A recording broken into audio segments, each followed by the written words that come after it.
Coming from the Doing It Local Studios, Tubi. It's another 420 update report because somewhere in the world it's 420. No, it's not. You know what I mean. Coming up, dudes, a look at the Super Bowl weed wagers between the pro-pot groups of Denver and Seattle because both of those states are the ones who have legalized marijuana. But first, let's go to Benicia, California, a California suburb that's as close to San Francisco as your rolling papers are to your stash. Yeah. A 47-year-old first-grade teacher has been arrested for bringing pot to a potluck party. Teresa... first names only, please? That's right, the legal department.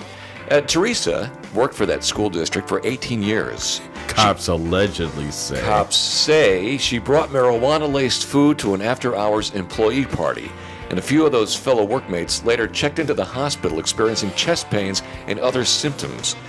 No words on what those other symptoms were, but probably an overwhelming urge to go to Taco Bell. Her neighbors say it must be a mistake, but her friends say she admitted to her tweaked recipe at the party.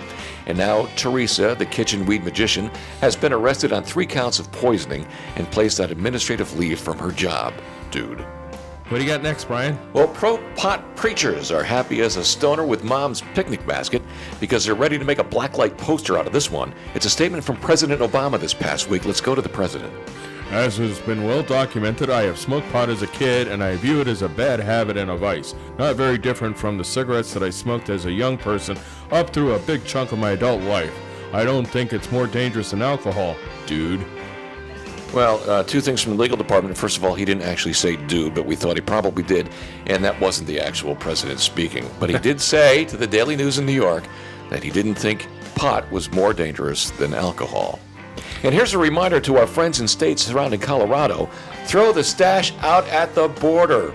The police force in Carbon County, Wyoming, will be undergoing special training in February for detecting and making arrests of anybody caught crossing the state borders while possessing the pot they bought in Colorado. Remember, in Colorado, it's a light-up state. In Wyoming, it's a lock-you-up state. Dude. Man. What about that weed wager, Brian? Well, the bets are in for the Super Doobie Bowl this weekend, and it's going to be a bragging rights national showcase for either the Seattle or the Denver local chapters of NORML. That's the National Organization for the Reform of Marijuana Laws.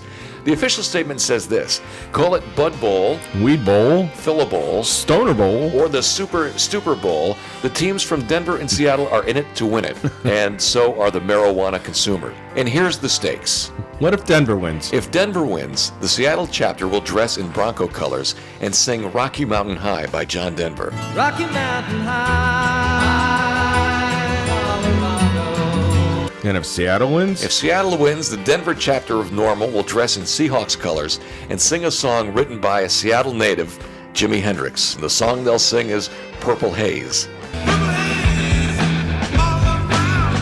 Think we'll be able to see those online? Yes, you'll be able to see the performances of the losing city on the NORML Facebook page or on one of their YouTube pages. And who knows, if they're stoned enough, maybe they'll both do a version anyway, kind of like a stoner version of Glee. Anyway, why not, dude? Well, till next time. Till next time, we'll see you on your 420 update report.